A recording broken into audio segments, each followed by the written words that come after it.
So ఇక్కడ finally నేను home పేజ్లో ఇక్కడ ఫామ్ అనేది తీసేస్తున్నాను.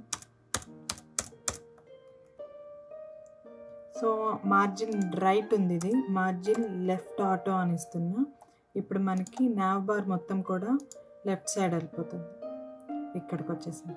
ఓకే, షాప్ డాట్ దాంట్లో కూడా మనం తీసేస్తే సరిపోతుంది.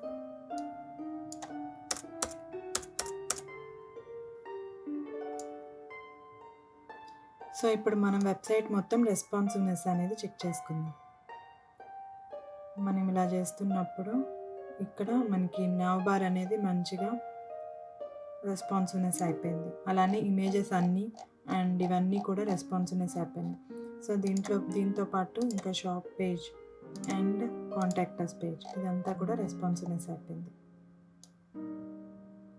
ఓకే, సో మనం ఇలా అయినా టెస్ట్ చేసుకోవచ్చు, ఆర్ మనం ఇన్స్పెక్ట్ లోపలికి వెళ్ళి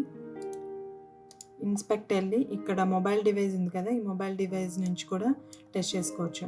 సో మొబైల్ డివైస్ నుంచి టెస్ట్ చేసుకుంటే మనకి ఇక్కడ రెస్పాన్సివ్నెస్ అని చెప్పేసి ఇక్కడ అన్ని ఆప్షన్స్ ఉంటాయి. ఈ ఆప్షన్ సెలెక్ట్ చేసుకొని మనం మనకి ఏ డివైస్లో కావాలి అనుకుంటే ఆ డివైస్లో మనం చెక్ చేసుకోవచ్చు.